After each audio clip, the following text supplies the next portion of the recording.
ಅಪರಾಧಿ ಕೈಗಳಲ್ಲಿ ಕಲೆ. ನಮಸ್ಕಾರ, ವೆಲ್ಕಮ್ ಟು ಮೈ ಯೂಟ್ಯೂಬ್ ಚಾನಲ್ಗೆ ಸ್ವಾಗತ.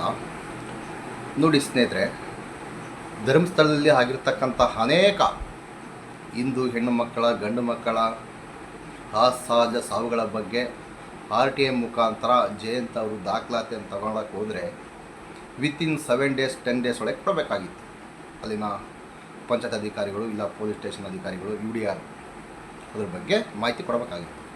ಆದರೆ ಹಲವು ತಿಂಗಳ ನಂತರ, ಅಂದರೆ ಒಂದು 2-3 ತಿಂಗಳ ನಂತರ ದಾಖಲಾತಿ ಇಲ್ಲ, ಸುಟ್ಟಾಕಲಾಗಿದೆ ಅಂತ ಹೇಳ್ತಾರೆ. ಯಾಕೆ ಸುಟ್ಟಾಕಿದ್ರು? ಆಗಲೇ ಹೇಳ್ಬೇಕಾಯ್ತಲ್ಲ, ವಾರದೊಳಗೆ ಹೇಳ್ಬೇಕಾಯ್ತಲ್ಲ, 10 days ಅದರೊಳಗೆ ಹೇಳ್ಬೇಕಾಗಿತ್ತಲ್ಲ ಸುಟ್ಟಾಗಿದ್ವು ಅಂತ. 3 ತಿಂಗಳು ಬಿಟ್ಟಾದಮೇಲೆ ಯಾಕೆ ಹೇಳಿದರು? ಇದು ಷಡ್ಯಂತ್ರ ಅಲ್ವಾ? ಅಂದರೆ ಈ ಮಾಹಿತಿ ಯಾರಿಗೆ ತಲುಪಿಸಿದ್ರು, ಅವ್ರಿಗೆ ಏನು ಹೇಳಿದರು ಎಂಬುದು ಸಂಶಯ ಬರುತ್ತಾ ಇಲ್ವಾ? ಪಂಚಾಯತಿ ಅಧ್ಯಕ್ಷ ಪುಟಾಣಿ ಪುಟ್ಟ ತಗಲಾಕೊಂಡು ಬಿಟ್ಟ. 2012ನೇ ಇಸ್ವಿಯಲ್ಲಿ ನನಗೆ ನಾನು ಅಧ್ಯಕ್ಷ ಆಗಿದ್ದಾಗ ಅಲ್ಲಿ ಪೊಲೀಸ್ ಸ್ಟೇಷನ್ ಇಲ್ಲ, ಒಂದು ಔಟ್ ಪೋಸ್ಟ್ ಇರುವಂಥದ್ದು. ನಾನು ಆಗ ಅಲ್ಲಿ ಸೌಜನ್ಯ ಪ್ರಕರಣ ಆಯ್ತು, ಅದಕ್ಕೆ 15 ದಿವಸಕ್ಕೆ ಹಿಂದೆ ಒಬ್ಬ ಮಾವುತ ಮತ್ತು ಜೋಡಿ ಕೊಲೆ ಆಯ್ತು. ಆ ಸಂದರ್ಭ ನಾನೇ ಅಧ್ಯಕ್ಷರಾಗಿದ್ದೆ. ಆ ಸೌಜನ್ಯ ಪ್ರಕರಣ ಆದ 1 ವಾರದಲ್ಲ 15 ದಿವಸದಲ್ಲೇನೋ ಒಬ್ಬ ಮಹಿಳೆಯನ್ನು ದ್ವಾರದ ಬಳಿ ಆಸಿಡ್ ಹಾಕಿ ಯಾರೋ ಕೊಂದು ಹಾಕಿ ಹೋಗಿದ್ದಾರೆ. ಆಸಿಡ್ ಹಾಕಿತ್ತು, ಕೊಂದು ಹಾಕಿದಾರ ಇದು ಗೊತ್ತಿಲ್ಲ, ನಮಗೆ ಆಸಿಡ್ ಹಾಕಿತ್ತು. ಆಮೇಲೆ ಇನ್ನೊಂದು ಶವ ಸ್ವಲ್ಪ ದೂರದಲ್ಲಿ ಸಿಗ್ತದೆ. ಇದನ್ನೆಲ್ಲ ನಾನು ಉಲ್ಲೇಖಿಸಿ 2012ರಲ್ಲಿ ಗೃಹ ಮಂತ್ರಿಗಳಿಗೆ ಮತ್ತು ಆಗಿನ SP ಅವರಿಗೆ ಒಂದು ಪತ್ರ ಬರಿತೇನೆ.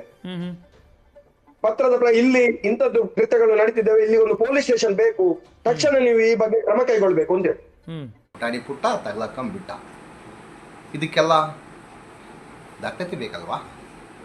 ಪುಟಾಣಿ ಪುಟ್ಟ ಅವರೇ, ರೆಕಾರ್ಡ್ಸ್ ರೆಡಿ ಮಾಡಿ ಇಟ್ಕೊಳ್ಳಿ. ದಾಖಲಾತಿ ಬಿಟ್ಟು ಏನು ಮಾತಾಡೋದಿಲ್ಲ. ನಮ್ಮ ಗಿರೀಶ್ ಮಠಣ್ಣನವರು ದಾಖಲಾತಿ ಇಟ್ಕೊಂಡೇ ಮಾತಾಡ್ತಕ್ಕಂಥದ್ದು. ಅದು RTI ಮುಖಾಂತರ ತರಿಸ್ಕೊಂಡಿರತಕ್ಕಂಥ ದಾಖಲಾತಿ, ಗೌರ್ಮೆಂಟ್ ದಾಖಲಾತಿ, ನಾವೇನು ಪ್ರೈವೇಟ್ ದಾಖಲಾತಿ ಅಲ್ಲ. ಏನು ಬೊಗಳೆ ಬಿಡ್ತಾ ಇಲ್ಲ. ಷಡ್ಯಂತ್ರ ಅಂತಿರಲ್ಲ, ಇದನ್ನೇನಂತಾರೆ, ಇದನ್ನ ಷಡ್ಯಂತ್ರ ಅಂತಾರ? ಇಡೀ ಕರ್ನಾಟಕ ಜನತೆಗೆ ಗೊತ್ತಿದೆ ಅಲ್ಲಿ ಏನಾಗಿದೆ, ಏನಾಗಿರಬಹುದು ಅಂತ ಎಲ್ಲ ಗೊತ್ತಿದೆ. ಮಾನವನ ಅಂಗಾಂಗಗಳನ್ನು ಯಾರಿಗೂ ದಾನ ಮಾಡಿದಾರೋ ಮಾರ್ಕೊಂಡಾರೋ ನಮಗಂತೂ ಗೊತ್ತಿಲ್ಲ.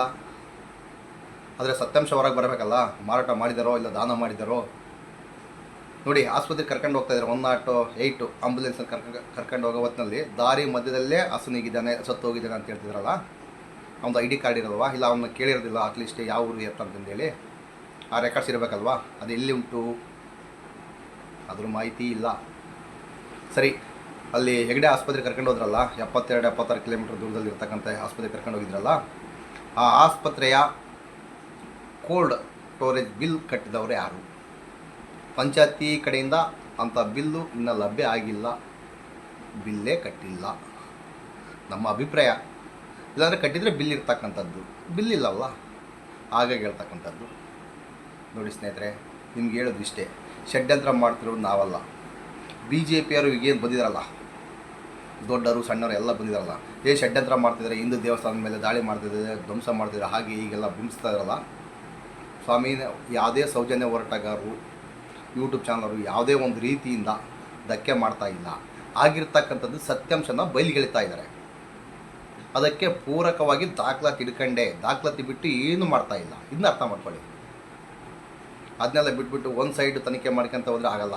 2 ಸೈಡ್ ತನಿಖೆ ಮಾಡಿ, ದಾಖಲಾತಿ ಇಟ್ಕೊಂಡೇ ತನಿಖೆ ಮಾಡಿ. ದಾಖಲಾತಿ ಬಿಟ್ಟು ಏನು ಮಾಡೋಕ್ಕೆ ಹೋಗಬೇಡಿ.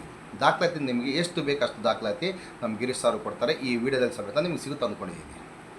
ಅದು ಪಂಚಾಯತಿ ಮುಖಾಂತರ ಸಿಗುತ್ತೆ. ಮಾಡಿ, ಅವ್ರನ್ನ ಕರೆದ್ರೆ ತನಿಖೆ, ನಮ್ಮ ಸೌಜನ್ಯ ಹೋರಾಟ ಕರೆದ್ರೆ ಡ್ರಿಲ್ಲು ಗಿಲ್ಲು ಥ್ರಿಲ್ಲು. ನಿಮಗೆಲ್ಲ ಥ್ರಿಲ್ ಸಿಗಬೇಕಾ? ಅಲ್ಲಿ ಆಗಿರ್ತಕ್ಕಂಥ ಅನಾಹುತಗಳಿಗೇನು ನಿಮಗೆ ನ್ಯಾಯ ಬೇಕಾಗಿಲ್ಲ, ನಿಮಗೆ ಥ್ರಿಲ್ ಬೇಕು.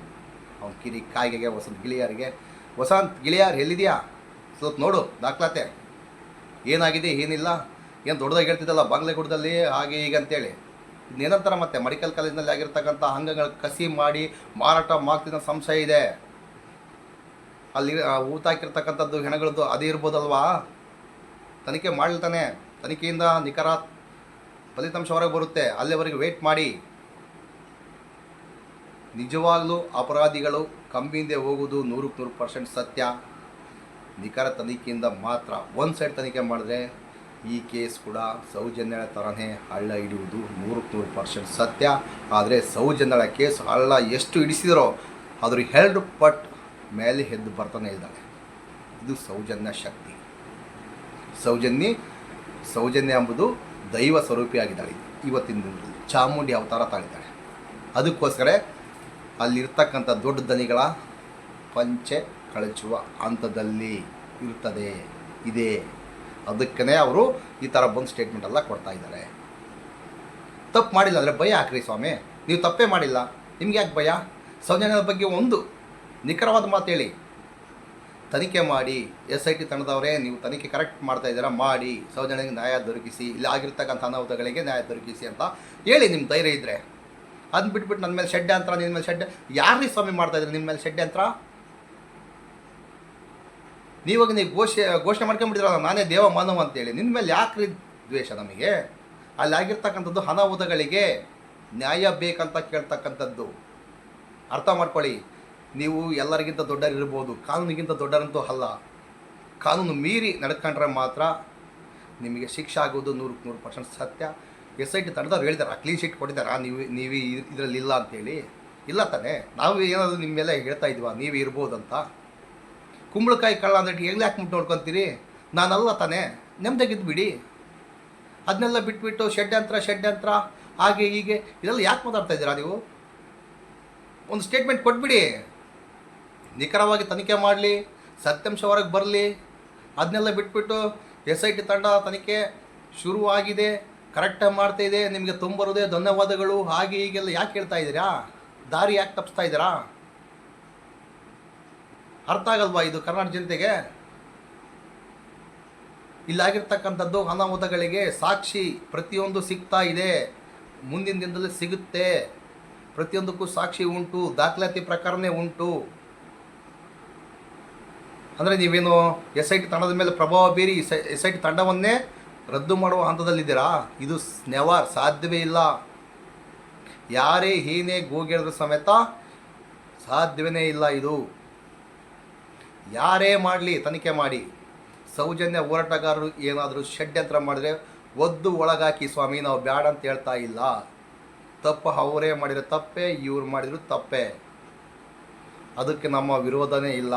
ನೀವು ಗಡೀಪಾರನ್ನು ಮಾಡಿ ದೇಶ ಬಿಟ್ಟನ್ನು ಓಡಿಸಿ ನಾವು ಬ್ಯಾಡ ಅಂತ ಹೇಳ್ತಾ ಇಲ್ಲ. ತಪ್ಪು ಮಾಡಿದರೆ ಯಾರು ತಪ್ಪು ಮಾಡಿದರೋ ಅಂಥವ್ರನ್ನು ಗಡೀಪಾರನ್ನು ಮಾಡಿ, ಏನನ್ನ ಮಾಡಿ. 33 ಕೇಸ್ಗಳಿರ್ತಕ್ಕಂಥ ನಮ್ಮ ಮಹೇಶ್ ಅಣ್ಣನನ್ನು ಗಡೀಪಾರು ಮಾಡ್ತಾಯಿದ್ರೆ ಅಲ್ಲಿ ಇನ್ನು ಬೇರೆ ವ್ಯಕ್ತಿಗಳ ಮೇಲೆ 330ಕ್ಕಿಂತ ಹೆಚ್ಚು ಕೇಸ್ಗಳಿವೆ. ಕ್ರಿಮಿನಲ್ ಕೇಸ್ಗಳು ಕೂಡ ಇವೆ. ಆಸ್ತಿ ಪ್ರಕಾರ ದಲಿತರ ಆಸ್ತಿ ಕಿತ್ಕೊಂಡಿರ್ತಕ್ಕಂಥ ಕ್ರಿಮಿನಲ್ ಕೇಸ್ಗಳು ಸಮೇತ ಇದೆ. ಆ ವ್ಯಕ್ತಿ ಹೆಸರು ಹೇಳೋದು ಬೇಡ, ನಿಮಗೆಲ್ಲ ಗೊತ್ತಿರುತ್ತೆ ಅಂದ್ಕೊಂಡಿದ್ದೆ. ಹೇಳಿದರೆ ಸಾಕು, ಜಾಂಡಾರರು ವಿಡಿಯೋ ಡಿಲೆಕ್ಟ್ ಮಾಡಿ ಹಾಗೆ ಹೀಗೆ ನೋಡಿ. ಈಗ ಮತ್ತೆ ದಾಖಲಾತಿ ಬಿಡುಗಡೆ ಮಾಡ್ತಾ ಇದ್ದಾರೆ ನಮ್ಮ ಗಿರೀಶ್ ಮಠಣ್ಣನವರು. ಆ ದಾಖಲಾತಿ ಪ್ರಕಾರ ಹೆಗಡೆ ಆಸ್ಪತ್ರೆ, ಅದು ಆಸ್ಪತ್ರೆ ಯಾರ್ದು, ಏನು ಕತೆ, ಅದರ ಲೆಕ್ಕಾಚಾರ ಏನಾಗಿದೆ, ಇದ್ರ ಪ್ರಕಾರ ಅವ್ರನ್ನ ಎಲ್ಲಿಗೆ ಓಡಿಸ್ಬೇಕು, ದೇಶ ಬಿಟ್ಟು ಓಡಿಸ್ಬೇಕಾ, ಇಲ್ಲ ಗಡೀಪಾರು ಮಾಡ್ಬೇಕಾ, ಇಲ್ಲ ಅಡವಿ ಕೂಡ ಕಳಿಸ್ಬೇಕಾ, ಎಲ್ಲ ನಿಮಗೆ ಬಿಟ್ಟಿದ್ದು ಸ್ವಾಮಿ. ನಾವೇನು ಹೇಳ್ತಾ ಇಲ್ಲ, ದಾಖಲಾತಿ ಪ್ರಕಾರ ಮಾತಾಡ್ತಕ್ಕಂಥದ್ದು. ಇದು ಷಡ್ಯಂತ್ರ ನಿಮಗೆ ಅಂದರೆ ಸತ್ಯಾಂಶ ಹೊರಗೆ ಬಂದರೆ ನಿಮಗೆ ಷಡ್ಯಂತ್ರನಾ? ಇದು ನಮ್ಮ ಪ್ರಶ್ನೆ. ಈ ವಿಡಿಯೋ ಸ್ವಲ್ಪ ಲೆಂತಿ ಆಗಿರುತ್ತೆ, ನಿಮಗೆಲ್ಲ ಅರ್ಥ ಆಗುತ್ತೆ ಅಂದ್ಕೊಂಡಿದ್ದೀನಿ. ಈ ವಿಡಿಯೋ ಪೂರ್ಣ ನೋಡಿ, ಹಂಗಾದ್ರೆ ಗೊತ್ತಾಗುತ್ತೆ ಷಡ್ಯಂತ್ರ ಹಿಂದಿರತಕ್ಕಂಥ ವ್ಯಕ್ತಿಗಳು ಯಾರು. ದಾಖಲಾತಿ ಸಮೇತ ನಮ್ಮ ಗಿರೀಶ್ ಮಠಣ್ಣನವರು ಹೇಳಿದ್ದಾರೆ. ವಿಡಿಯೋ ನೋಡಿ, ನಿಮಗೆ ಅರ್ಥ ಆಗುತ್ತೆ ಅಂದ್ಕೊಂಡಿದ್ದೀನಿ. ಲೆಂತ್ ಇದೆ, ಬೇಜಾರಾಗಬೇಡಿ. ಮಾಹಿತಿ ಸ್ಪಷ್ಟವಾಗಿದೆ. ಷಡ್ಯಂತ್ರ ಇರ್ತಕ್ಕಂಥ ವ್ಯಕ್ತಿಗಳು ಯಾರಿರಬಹುದು, ನಿಮ್ಮ ಅಭಿಪ್ರಾಯಕ್ಕೆ ಬಿಟ್ಟಿದ್ದು ವಿಡಿಯೋ ಹಾಕ್ತಾ ದಯವಿಟ್ಟು ನೋಡಿ. ನಾನು ನಿಮ್ಮ ಗಿರೀಶ್ ಮಠಣ್ಣವರ್. ಧರ್ಮಸ್ಥಳ ಹತ್ಯಾಕಾಂಡದ ಬಗ್ಗೆ, ಧರ್ಮಸ್ಥಳ ಹತ್ಯಾಕಾಂಡಗಳ ಭೀಕರತೆಯ ಮತ್ತೊಂದು ಮುಖವನ್ನು ಇವತ್ತು ಸಾರ್ವಜನಿಕರ ಗಮನಕ್ಕೆ, ಸರ್ಕಾರದ ಗಮನಕ್ಕೆ, SITಯ ಗಮನಕ್ಕೆ ಮತ್ತು ವೈದ್ಯಕೀಯ ಇಲಾಖೆಯ ಗಮನಕ್ಕೆ ತರುವಂಥ ಪ್ರಯತ್ನವನ್ನು ಮಾಡ್ತಾ ಇದ್ದೀನಿ.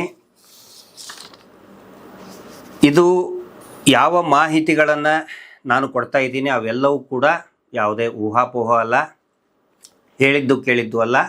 ಬದಲಾಗಿ ಧರ್ಮಸ್ಥಳ ಗ್ರಾಮ ಪಂಚಾಯತ್ನಿಂದ ಕೊಟ್ಟಂತಹ RTI ಮೂಲಕ ಪಡೆದುಕೊಟ್ಟಂತಹ ದಾಖಲೆಗಳ ಆಧಾರದ ಮೇಲೆ ನಮ್ಮ ಸ್ನೇಹಿತರಾದಂತಹ ಜಯಂತ್ ಟಿ ಅವರು ಈ ಮಾಹಿತಿಯನ್ನು ಕೋರಿದ್ರು. ಧರ್ಮಸ್ಥಳ ಗ್ರಾಮ ಪಂಚಾಯತ್ ಮತ್ತು ಧರ್ಮಸ್ಥಳ ಪೊಲೀಸ್ ಠಾಣೆಯ ದಾಖಲೆಗಳ ಆಧಾರದ ಮೇಲೆ ಏನು ಕಣ್ಣಿಗೆ ರಾಚುವಂತಹ ನಗ್ನ ಸತ್ಯಗಳು ಇದೆ, ಅದರಿಂದ ಮೂಡ್ತಾ ಇರುವಂಥ ಸಂಶಯಗಳು, ಈ ಸಂಚಿಕೆಯಲ್ಲಿ ನಾನು ಹೇಳ್ತಾ ಇರೋದು ಒಂದು ಮಾಫಿಯಾ ಬಗ್ಗೆ. ಯಾವ ಮಾಫಿಯಾ ಅಂದರೆ, ನಾವು ನೀವು ಅನೇಕ ಮಾಫಿಯಾಗಳ ಬಗ್ಗೆ ಕೇಳಿದ್ದೀವಿ, ತಿಳ್ಕೊಂಡಿದ್ದೀವಿ. ಫಾರ್ ಎಕ್ಸಾಂಪಲ್, ಮಾದಕ ವಸ್ತುದು ಮಾಫಿಯಾ, ಮರಳು ಮಾಫಿಯಾ, ಕ್ವಶನ್ ಪೇಪರ್ ಮಾಫಿಯಾ, ಬೆಂಗಳೂರಿನಲ್ಲಿ ಕಸದ ಮಾಫಿಯಾ. ಸೊ ಯಾವ ರೀತಿ ಈ ಮಾದಕ ವಸ್ತು ಮಾಫಿಯಾ, ಮರಳು ಮಾಫಿಯಾ ಇದೆ, ಇವತ್ತು ನಾನು ಈ ಸಂಚಿಕೆಯಲ್ಲಿ ಹೇಳ್ತಾ ಇರುವುದು ಮರಣೋತ್ತರ ಮಾಫಿಯಾ, ಭಯಾನಕವಾದಂತಹ ಮರಣೋತ್ತರ ಪರೀಕ್ಷೆ ಪೋಸ್ಟ್ ಮಾರ್ಟಮ್ನ ಮಾಫಿಯಾ. ನೋಡಿ, ಈ ಅನಾಥ ಶವಗಳು ಬಿದ್ದರೆ ಸಿಕ್ಕರೆ ಅದಕ್ಕೆ ಅದರದೇ ಆದಂಥ ಪ್ರೊಸೀಜರ್ಗಳಿದೆ. ಮರಣೋತ್ತರ ಪರೀಕ್ಷೆ, ಅದಕ್ಕೆ ಆಟೋಪ್ಸಿ ಅಂತ ಹೇಳ್ತಾರೆ. 2 ಥರದ ಆಟೋಪ್ಸಿಗಳು ಇರ್ತದೆ ಮರಣೋತ್ತರ ಪರೀಕ್ಷೆ. ಒಂದು ಕ್ಲಿನಿಕಲ್ ಆಟೋಪ್ಸಿ, ಆಸ್ಪತ್ರೆಯಲ್ಲಿ ಅಡ್ಮಿಟ್ ಆದಾಗ ಅಥವಾ ಏನಾದರೂ ಸಂಶಯಾಸ್ಪದವಾಗಿ ಸತ್ತಿರ್ತಾರೆ ಅಥವಾ ಅಡ್ಮಿಟ್ ಆಗಿರ್ತಾರೆ, ಕೊಲೆ ಆಗಿರ್ತದೆ, ಅದರದ್ದು ಪೋಸ್ಟ್ ಮಾರ್ಟಮ್ ಮಾಡ್ತಾರೆ. ಅದಕ್ಕೆ ಆ ಶವದ ವಾರಸುದಾರರು ಇರ್ತಾರೆ, ಅದರ ರಿಲೇಟಿವ್ ಇರ್ಬೋದು, ಸ್ನೇಹಿತರು ಇರ್ಬೋದು, ಯಾರಾದರೂ ಇರ್ತಾರೆ. ಆದರೆ ಇನ್ನೊಂದು ಬರ್ತದೆ ಅನ್ಕ್ಲೇಮ್ಡ್ ಡೆಡ್ ಬಾಡೀಸ್, ಅನಾಥ ಶವಗಳು. ಅನಾಥ ಶವಗಳ ಪೋಸ್ಟ್ ಮಾರ್ಟಮ್ ಬಗ್ಗೆ ಕುರಿತಾಗಿ, ಅಂದರೆ ಮರಣೋತ್ತರ ಪರೀಕ್ಷೆ ಕುರಿತಾಗಿ, ಮರಣೋತ್ತರ ಪರೀಕ್ಷೆ ಆದ ನಂತರ ಯಾವ ರೀತಿಯ ಆ ಶವಗಳನ್ನು, ಅನಾಥ ಶವಗಳನ್ನು ವಿಲೇವಾರಿ ಮಾಡಬೇಕು, ಹೂತು ಹಾಕಬೇಕು, ಅದಕ್ಕೆ ಅದರದೇ ಆದಂತಹ ಕಾನೂನು ರೀತಿಯ ಕ್ರಮಗಳಿರ್ತದೆ. ಒಂದು ಸಾರಿ ನೋಡಿಬಿಡೋಣ ಅನಾಥ ಶವಗಳ ಬಗ್ಗೆ. ಈ ದೇಶದ ಕಾನೂನು, ಈ ಮಣ್ಣಿನ ಕಾನೂನು, ಭಾರತದ ಕಾನೂನು ಏನೇನು ಹೇಳುತ್ತೆ ಅನ್ನೋದನ್ನು ಒಂದು ಸಾರಿ ನೋಡ್ಕೊಂಡು ಬಿಡೋಣ. ಸ್ಕ್ರೀನಲ್ಲಿ ಬರ್ತಾ ಇದೆ, ಸ್ವಲ್ಪ ತಾವೆಲ್ಲರೂ ಕೂಡ ಅಬ್ಸರ್ವ್ ಮಾಡಿ. ಭಾರತದಲ್ಲಿ ಏನು ಪೋಸ್ಟ್ ಮಾರ್ಟಮ್ನ ನಿಯಮಗಳು ಏನೇನಿದೆ ಇಂಗ್ಲೀಷ್ನಲ್ಲಿದೆ, ನಾನು ಕನ್ನಡದಲ್ಲಿ ಅನುವಾದ ಮಾಡಿ ಹೇಳ್ತಾ ಇದ್ದೀನಿ. ಅಂದರೆ ಪೋಸ್ಟ್ ಮಾರ್ಟಮ್ ಆಫ್ ಅನ್ನೌನ್ ಅಥವಾ ಅನ್ಕ್ಲೇಮ್ಡ್ ಡೆಡ್ ಬಾಡೀಸ್, ಅಂದರೆ ವಾರಸುದಾರರು ಇಲ್ಲದ ಶವಗಳನ್ನು, bodies can only be conducted in government hospitals oblique government medical colleges that are officially authorized by the state. ಅನಾಥ ಶವಗಳನ್ನು, ವಾರಸುದಾರರಿಲ್ಲದ ಶವಗಳನ್ನು ಸರ್ಕಾರಿ ಆಸ್ಪತ್ರೆಗಳಲ್ಲಿಯೇ ಅವುಗಳ ಮರಣೋತ್ತರ ಪರೀಕ್ಷೆ ಮಾಡಬೇಕು ಅಂಥೇಳಿ. ಯಾಕೆ ಅಂತ ಹೇಳಿದರೆ, private hospitals cannot legally conduct post mortems of such cases. ಅಂದರೆ ಖಾಸಗಿ ಆಸ್ಪತ್ರೆಗಳು ಈ ರೀತಿ ಕಾನೂನುಬದ್ಧವಾಗಿ ಈ ಶವಗಳನ್ನು ಪೋಸ್ಟ್ ಮಾರ್ಟಮ್ ಮಾಡುವ ಹಾಗಿಲ್ಲ. ಇದಕ್ಕೆ ಕಾರಣನೂ ಕೂಡ ಕೊಡ್ತಾರೆ. ಏನು ಅಂತ ಹೇಳಿದರೆ, post mortem in medico legal cases like unclaimed dead bodies, suspected crime, deaths, accident, unknown deaths. Unknown deaths ಅಂದರೆ ಈಗ ನಾನು ಹೇಳ್ತಾ ಇದ್ದೀವಲ್ಲ, ನಾವು ಏನು ಈಗ ಸಬ್ಜೆಕ್ಟ್ ವಿಷಯಗಳನ್ನು ತೊಗೊಂಡಿದ್ದೀವಿ, ಅನ್ನೋನ್ ಡೆತ್ಸ್. ಆ ವಿಷಯದಲ್ಲಿ ಮೆಡಿಕೋ ಲೀಗಲ್ ಕೇಸಸ್ ಇದ್ದಾಗ ಪ್ರೈವೇಟ್ ಆಸ್ಪತ್ರೆಗಳು, ಖಾಸಗಿ ಆಸ್ಪತ್ರೆಗಳು ಶವದ ಮರಣೋತ್ತರ ಪರೀಕ್ಷೆಯನ್ನು ಮಾಡುವ ಹಾಗಿಲ್ಲ. ಅದಕ್ಕೆ ಕಾರಣಗಳು ಏನಂತ ಹೇಳಿದರೆ, ಒಂದನೇದ್ದು post mortem reports are crucial evidence in courts. ಯಾಕಂದರೆ ಅದು ನ್ಯಾಯಾಲಯದಲ್ಲಿ ಭಾಳ ಕ್ರೂಷಿಯಲ್ ಎವಿಡೆನ್ಸ್ ಆಗುತ್ತೆ. ಪೋಸ್ಟ್ ಮಾರ್ಟಮ್ ರಿಪೋರ್ಟ್, ಮರಣೋತ್ತರ ಪರೀಕ್ಷೆ ರಿಪೋರ್ಟ್ಗಳು ನ್ಯಾಯಾಲಯದಲ್ಲಿ ಭಾಳ ಒಂದು ಸಾಕ್ಷಿಗಳಾಗುತ್ತೆ, ಗಂಭೀರ ಸಾಕ್ಷಿಗಳಾಗುತ್ತೆ. ಆನಂತರ in unknown or suspicious death foul play can't be ruled out. ಅಂದರೆ ಪ್ರೈವೇಟ್ ಮೆಡಿಕಲ್ ಹಾಸ್ಪಿಟಲ್, ಖಾಸಗಿ ಮೆಡಿಕಲ್ ಹಾಸ್ಪಿಟಲ್ ಅಂತ ಹೇಳಿದ್ರೆ ಬಯಾಸ್ಡ್ ಆಗಿರ್ತಾರೆ ಅವರು. ಈಗ ಪ್ರಭಾವಿಗಳು ಯಾರಾದರೂ ಇದ್ದರೆ ಅವ್ರ ಪರವಾಗಿ ಅವ್ರು ಮಾಡುವಂಥ ಸಾಧ್ಯತೆ ಇದೆ ಅನ್ನೋದು ಇದರ ಅರ್ಥ. ಹೀಗಾಗಿ ಖಾಸಗಿ ಆಸ್ಪತ್ರೆಯಲ್ಲಿ ಮಾಡಬಾರ್ದು ಅಂಥೇಳಿ. Government doctors are consider neutral. ಅಂದರೆ ಅವರು ನ್ಯೂಟ್ರಲ್ ಆಗಿರ್ತಾರೆ ಅನ್ನೋದು ಒಂದು concept. Private hospitals being profit based could be accused of altering or manipulating finding for money or influence. Most important. ಇಲ್ಲೇನು ಇದರ ಅರ್ಥ ಏನಂತ ಇದ್ರೆ, ಖಾಸಗಿ ಆಸ್ಪತ್ರೆಗಳು ಅವು ಪ್ರಾಫಿಟ್ ಬೇಸ್ಡ್ ಕಮರ್ಷಿಯಲ್ ಆಗಿರ್ತವೆ. ಅವು ಏನು ಲಾಭಕ್ಕಾಗಿ ಇರುವಂತಹ, ಆದಾಯಕ್ಕಾಗಿಯೇ ಇರುವಂತಹ ಆಸ್ಪತ್ರೆಗಳು ಇರುವುದರಿಂದ ಅವುಗಳ ಮೇಲೆ ರಿಪೋರ್ಟ್ಗಳನ್ನು, ವರದಿಗಳನ್ನು ಚೇಂಜ್ ಮಾಡೋದು, ಹಿಂಗಿದ್ದಿದ್ದು ಹಿಂಗೆ ಚೇಂಜ್ ಮಾಡುವಂಥ ಆರೋಪಗಳು ಇರುವುದರಿಂದ, ಆನಂತರ ದುಡ್ಡು ಅಥವಾ ಪ್ರಭಾವದಿಂದ ಅವರ ವರದಿಗಳನ್ನು ಚೇಂಜ್ ಮಾಡೋದಕ್ಕೆ ಸಾಧ್ಯತೆ ಇರುವುದರಿಂದ ಪ್ರೈವೇಟ್ ಹಾಸ್ಪಿಟಲ್ನಲ್ಲಿ, ಈ ಆಸ್ಪತ್ರೆಗಳಲ್ಲಿ post mortem unknown dead bodies ಇದ್ದು ಅಥವಾ ಸಸ್ಪಿಷಿಯಸ್ ಡೆತ್ ಇದ್ದು ಪೋಸ್ಟ್ ಮಾರ್ಟಮ್ ಮರಣೋತ್ತರ ಪರೀಕ್ಷೆ ಮಾಡುವ ಹಾಗಿಲ್ಲ ಅಂತ ಈ ದೇಶದ ಕಾನೂನು ಹೇಳ್ತದೆ. ಆನಂತರ police and magistrate procedure, CRPC 174 CRPC. So ಆಮೇಲೆ ಫಾರೆನ್ಸಿಕ್ ಫೆಸಿಲಿಟೀಸ್ ಆ್ಯಂಡ್ ಟ್ರೈನಿಂಗ್ ಇರ್ತದೆ ಸರ್ಕಾರಿ ಆಸ್ಪತ್ರೆಯಲ್ಲಿ. ಫಾರೆನ್ಸಿಕ್ ಎಕ್ಸ್ಪರ್ಟ್, ಅಲ್ಲಿಂದ ಫಾರೆನ್ಸಿಕ್ ಎಕ್ಸ್ಪರ್ಟ್ಗಳಿಗೂ ಕೂಡ ಅದು ಅನುಕೂಲ ಆಗುತ್ತೆ. ಗೌರ್ಮೆಂಟ್ ಸರ್ಕಾರಿ ಆಸ್ಪತ್ರೆಯಲ್ಲಿ ಮರಣೋತ್ತರ ಪರೀಕ್ಷೆ ಆದರೆ ಫಾರೆನ್ಸಿಕ್ ಏನೋ ಹೆಲ್ಪ್ ಕೂಡ ಇರ್ತದೆ, ಪಬ್ಲಿಕ್ ಅಕೌಂಟಬಿಲಿಟಿ ಇರ್ತದೆ. ಆನಂತರ ಇನ್ನೊಂದು ಹೇಳ್ತಾರೆ, private hospitals can only do clinical autopsy. ಅಂದರೆ ಕ್ಲಿನಿಕಲ್ ಅಂತ ಹೇಳಿದರೆ, ಈಗ ಆಸ್ಪತ್ರೆಯಲ್ಲಿ ಸತ್ತಿರ್ತಾರೆ, ಆನಂತರ ಆ ಸಂಬಂಧಿಕರ ವಿತ್ ದ ಫ್ಯಾಮಿಲಿ ಕನ್ಸೆಂಟ್, ಅಂದರೆ ಆ ಕುಟುಂಬಸ್ಥರ, ಆ ಶವದ ಕುಟುಂಬಸ್ಥರ ಒಪ್ಪಿಗೆಯ ಮೇರೆ ಮಾಡಬಹುದು ಅಂತ ಹೇಳ್ತಾರೆ. But not medico legal autopsy, ಅಂದರೆ ಸಂಶಯಾಸ್ಪದವಾಗಿ ಅಥವಾ ಅನ್ನೌನ್ ಡೆಡ್ ಬಾಡೀಸ್ ಇದ್ದದ್ದನ್ನು ಮಾಡಬಾರ್ದು ಅಂಥೇಳಿ ಈ ದೇಶದ ಕಾನೂನು ಹೇಳುತ್ತೆ. ಇದ್ರ ಬಗ್ಗೆನೇ ಸುಪ್ರೀಂ ಕೋರ್ಟ್ ಏನು ಹೇಳುತ್ತೆ ಅದನ್ನು ಕೂಡ ನೋಡ್ಕೊಂಡ್ಬಿಡಿ. ಇದರಲ್ಲಿ ಹೇಳ್ತದೆ, supreme court judgements. The Supreme Court has repeatedly stressed that only government forensic experts should handle medico-legal autopsies.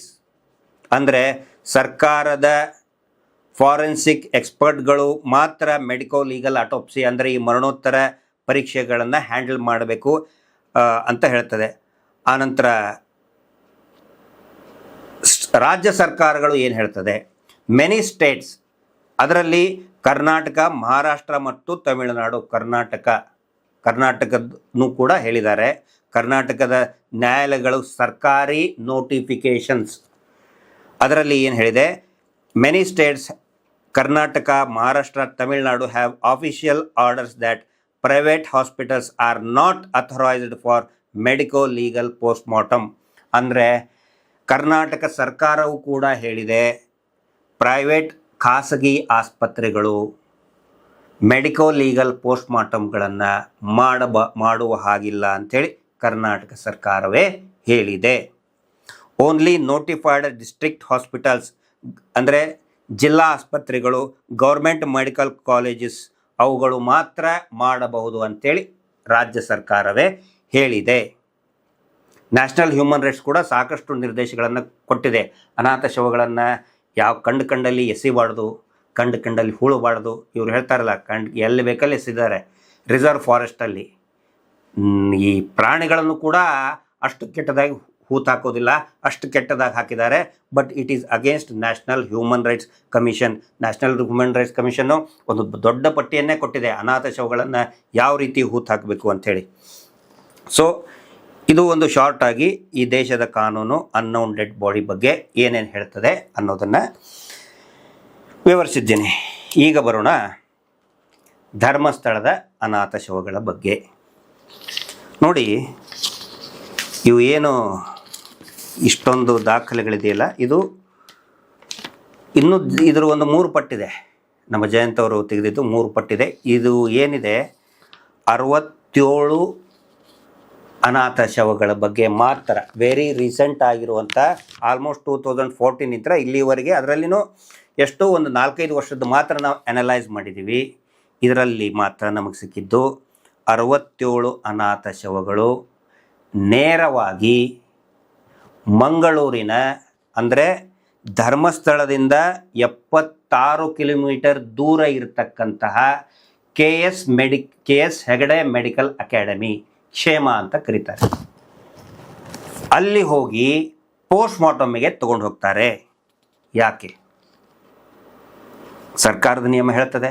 ಆನಂತರ ಇನ್ನೊಂದು ಇವರು ಕ್ಲೇಮ್ ಮಾಡ್ಕೋತಾ ಇದ್ದಾರೆ, ನಮ್ಮಲ್ಲಿ ಪರ್ಮಿಷನ್ ಇದೆ, ನಮಗೆ ಮದ್ರಾಸ್ ಹೈಕೋರ್ಟ್ರಿಂದ ಪರ್ಮಿಷನ್ ಇದೆ, ನಾವು ಪೋಸ್ಟ್ ಮಾರ್ಟಮ್ ಮಾಡಬಹುದು. ಹೌದು, ನಾನು ಹೇಳಿದ್ನಲ್ಲ, ಪೋಸ್ಟ್ ಮಾರ್ಟಮ್ ಮಾಡಬಹುದು. ಯಾವುದಕ್ಕೆ ವಾರಸುದಾರರಿದ್ದಾರೆ, with the consent of relatives ಈ ಖಾಸಗಿ ಆಸ್ಪತ್ರೆಗಳು ಮಾಡಬಹುದು. ಆದರೆ ಅನ್ನೌನ್ ಡೆಡ್ ಬಾಡಿಗಳನ್ನು ಮಾಡಬೇಕು ಅಂತ ಎಲ್ಲೂ ಇಲ್ಲ, ಮಾಡಬಾರ್ದು ಅಂತಿದೆ. ಈಗ ತಾನೇ ನಾನು ನಿಮ್ಗೆ ಹೇಳಿದ್ದೇನೆ. ಹಾಗಿದ್ರೆ ಬರೀ ಒಂದು 5-6 ವರ್ಷಗಳಲ್ಲಿ 67 ಅನಾಥ ಶವಗಳನ್ನು KS ಮೆಡಿಕಲ್ ಆಸ್ಪತ್ರೆ ಯಾಕೆ ಪೋಸ್ಟ್ ಮಾರ್ಟಮ್ ಮಾಡ್ತು? ಮಹಾಬಲ ಶೆಟ್ಟರ್ ಹೇಳ್ತಾ ಇದ್ರಲ್ಲ, ನಾನೇ ಹೋಗಿದ್ದೆ, ಸ್ಥಳದಲ್ಲೇ ಹೋಗಿದ್ದೆ, ನಾನೇ ಹೂತಾಕಿದ್ದೀನಿ, ನಾನೇ ಪೋಸ್ಟ್ ಮಾರ್ಟಮ್ ಮಾಡಿದ್ದೀನಿ. ಮಹಾಬಲ ಶೆಟ್ಟರು ಯಾಕೆ ಹೋಗಿ ಹೂತಾಕಿದ್ರು? ಯಾರ ಅನುಮತಿ, ಯಾರ ರೆಫರೆನ್ಸ್ ನಿಂತರ ಬಂದರು ಅಲ್ಲಿ ಧರ್ಮಸ್ಥಳಕ್ಕೆ? ರೆಫರೆನ್ಸ್ ಕೊಟ್ಟವ್ರು ಯಾರು? ಇನ್ನೊಂದು ಪ್ರಶ್ನೆ ಬರ್ತದೆ, ಹೌದಪ್ಪ ನೀವು ಮಂಗಳೂರಿಗೆ ತೊಗೊಂಡು ಹೋಗಬೇಕು, ಭಾಳ ಫೆಸಿಲಿಟಿ ಇದೆ ಅಂತ ಏನಾದರೂ ನೀವು ಹೇಳ್ಬೋದು, ಭಾಳಷ್ಟು ಫೆಸಿಲಿಟಿ ಇದೆ ಇಲ್ಲಿ. ಅದಕ್ಕಿಂತನೂ ಚೆನ್ನಾಗಿರುವಂಥ ಆಸ್ಪತ್ರೆ ಮಂಗಳೂರಿನಲ್ಲಿ ವೆನ್ಲಾಕ್ ಇದೆ. ಕಳೆದ 20 ವರ್ಷಗಳಿಂದ ಅಲ್ಲಿಯ ಫಾರೆನ್ಸ್ ಎಕ್ಸ್ಪರ್ಟ್ ಇದ್ದಾರೆ.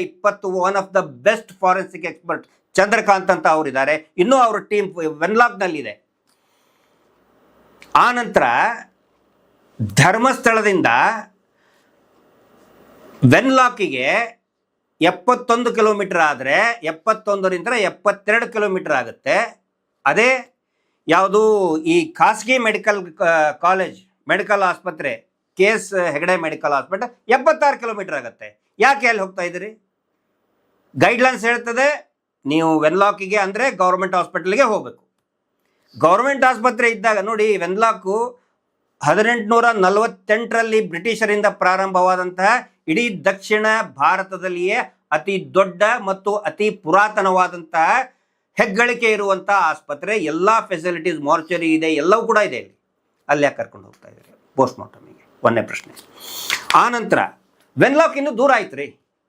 ಪೋಸ್ಟ್ ಮಾರ್ಟಮ್ ಮಾಡಬೇಕು ಅಂತ ಹೇಳಿದರೆ ಧರ್ಮಸ್ಥಳದಿಂದ ಬರೀ 7-8 ಕಿಲೋಮೀಟರ್ದಲ್ಲಿ ಬೆಳ್ತಂಗಡಿ ಗೌರ್ಮೆಂಟ್ ಹಾಸ್ಪಿಟಲ್ ಇದೆಯಲ್ಲ, ತಾಲೂಕು ಹಾಸ್ಪಿಟಲ್, ಅಲ್ಲಿ ಪೋಸ್ಟ್ ಮಾರ್ಟಮ್ ಮಾಡೇ ಮಾಡ್ತಾರೆ. ಸೌಜನ್ಯ ಪೋಸ್ಟ್ ಮಾರ್ಟಮ್ ಎಲ್ಲಾಗಿದ್ದು? ಬುರುಡ್ ಅಲ್ವಾ, ಎಲ್ಲಾಯಿತು? ಬೆಳ್ತಂಗಡಿಯಲ್ಲಿ. ನಾರಾಯಣ ಮಾವುತ ಡಬಲ್ ಮರ್ಡರ್ ಕೇಸ್, 2 ಹೆಣಗಳನ್ನು ಎಲ್ಲಿ ಶವ ಪರೀಕ್ಷೆ ಆಯಿತು? ಬೆಳ್ತಂಗಡಿಯಲ್ಲಿನೇ. ಆದರೆ ಅಷ್ಟೊಂದು ಸೆನ್ಸಿಟಿವ್ ಕೇಸ್ ಇರುವಂಥವುಗಳನ್ನು ನೀವು ತಾಲೂಕು ಸರ್ಕಾರಿ ಆಸ್ಪತ್ರೆಯಲ್ಲಿ ಮಾಡಿ ಮುಗಿಸ್ತೀರಿ. ಕಾಲು ಜಾರಿ ಬಿದ್ದಿದ್ದು ಅನಾಥ ಶವಗಳು ಯಾರು ವಾರಸುದಾರರೇ ಇಲ್ಲ. ಅವುದನ್ನು ನೀವು ತಗೊಂಡು ಸೀದಾ 75-76 ಕಿಲೋಮೀಟರ್ ಇರುವಂಥ KS ಹೆಗಡೆ ಪ್ರೈವೇಟ್ ಮೆಡಿಕಲ್ ಅಕಾಡೆಮಿಗೆ ಹೋಗ್ತೀರಿ. ಯಾಕೆ? ಸಂಶಯ ಬರ್ತದಲ್ವಾ?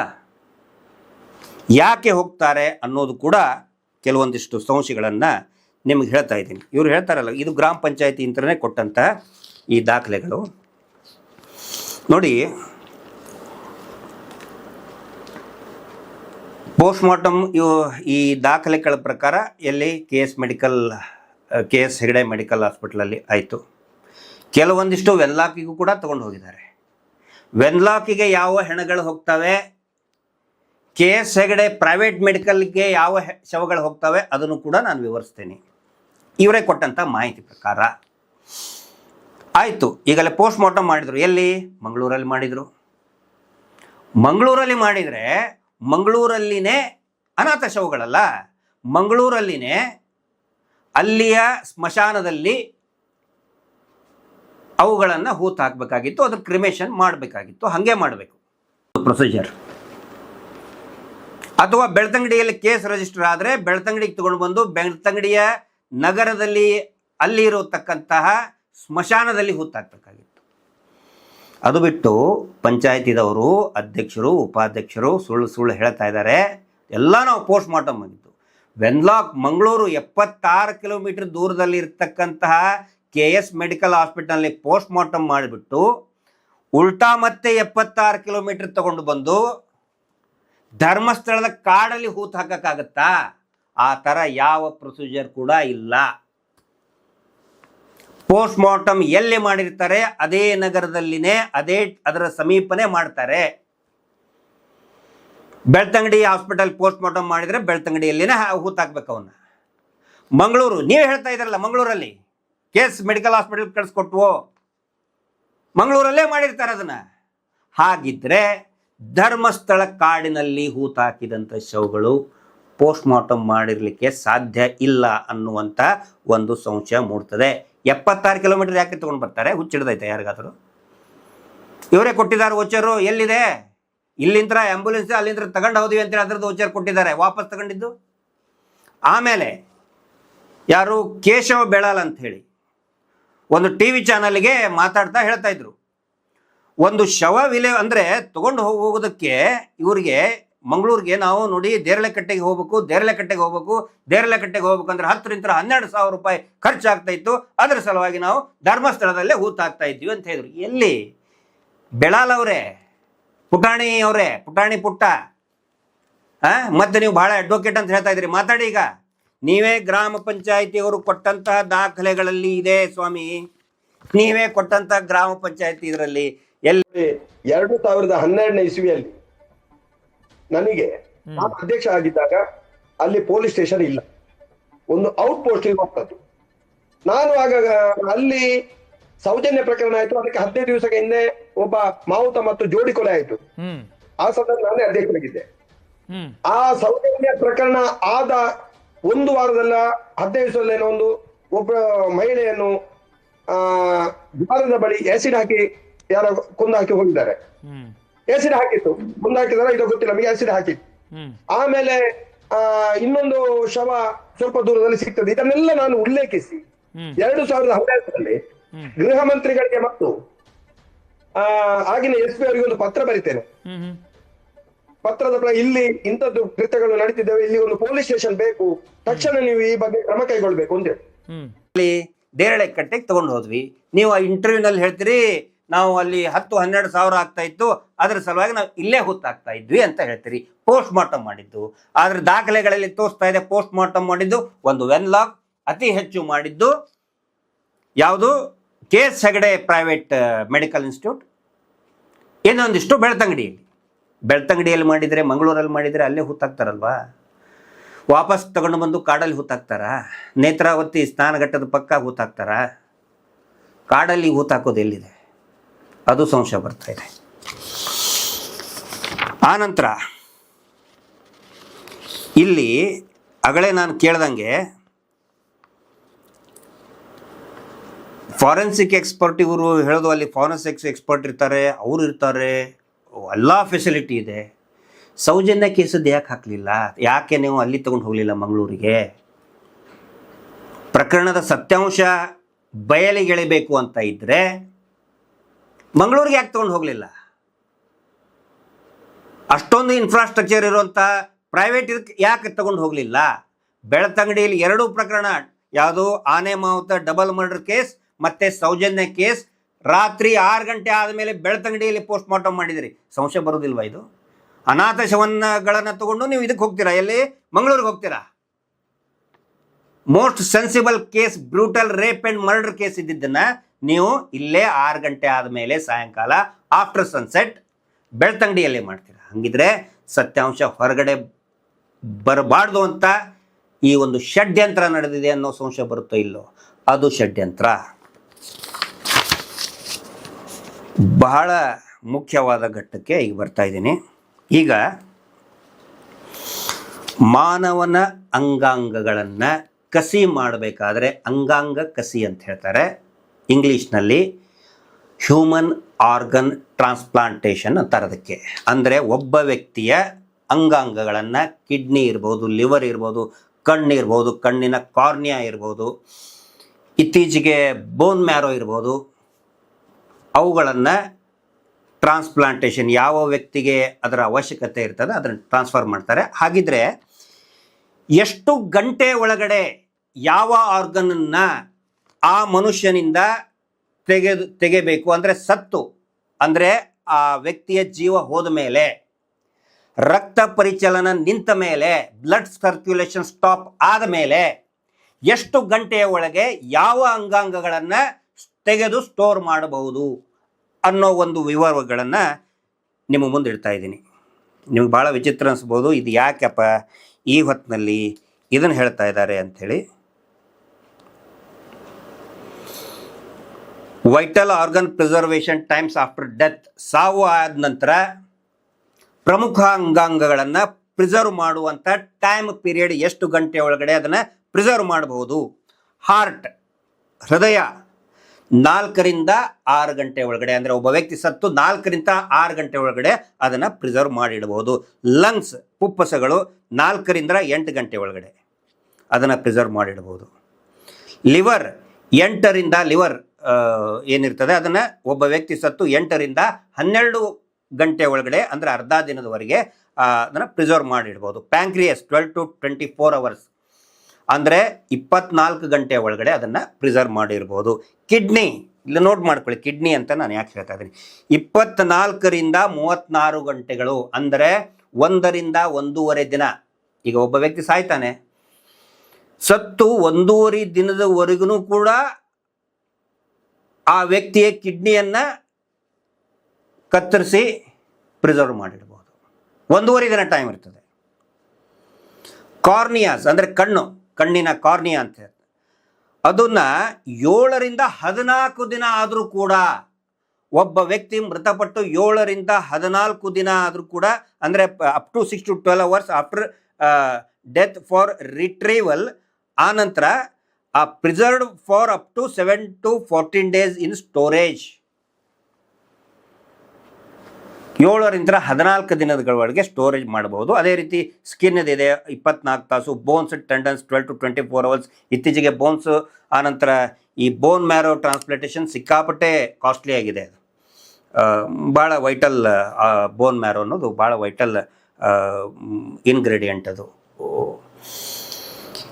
ಇದನ್ನು ಯಾಕೆ ನಾನು ಹೇಳ್ತಾ ಇದ್ದೀನಿ ಅಂತ ಹೇಳಿದರೆ, ನಮಗೆ ಕೆಲವೊಂದಿಷ್ಟು ದಾಖಲೆ ನೋಡಿದರೆ ಬಹಳಷ್ಟು ಸಂಶಯ ಬರ್ತಾ ಇದೆ. ಆಗಲೇ ನಾನು ಹೇಳಿದ್ನಲ್ಲ, ಕೆಲವೊಂದಿಷ್ಟು ವೆನ್ಲಾಕ್ ಹಾಸ್ಪಿಟ್ಲಿಗೆ ಓದಿದ್ದಾರೆ, ಗೌರ್ಮೆಂಟ್ ವೆನ್ಲಾಕ್ ಹಾಸ್ಪಿಟಲ್ ಮಂಗಳೂರು. ಇನ್ನೂ ಅನೇಕವುಗಳನ್ನು KS ಹೆಗಡೆ ಮೆಡಿಕಲ್ ಆಸ್ಪತ್ರೆಗೆ ತೆಗೆದುಕೊಂಡು ಹೋಗಿದ್ದಾರೆ. ನಮಗೆ ಕಂಡು ಬರ್ತಾ ಇದ್ದಿದ್ದು,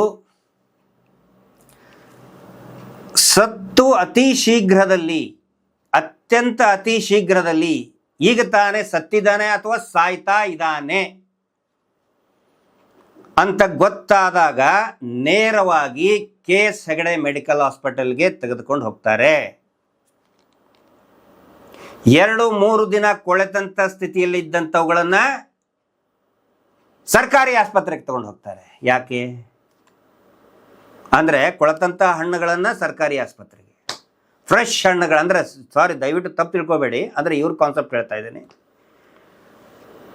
ಈಗ ತಾನೇ ಸತ್ತಿದ್ದಾನೆ, 1 hour ಆಗಿದೆ, ಇಮಿಡಿಯೇಟಾಗಿ ತೊಗೊಂಡು ಹೋಗ್ತಾರೆ KS ಮೆಡಿಕಲ್ ಹಾಸ್ಪಿಟಲ್ಗೆ. ಯಾಕೆ ಅಂತ ಹೇಳಿದರೆ ನೋಡಿ, ಕೆಲವೊಂದಿಷ್ಟು ದಾಖಲೆಗಳನ್ನು ನಿಮ್ಮ ಮುಂದೆ ಹಿಡಿತಾ ಇದ್ದೀನಿ. ಇಲ್ಲಿದೆ,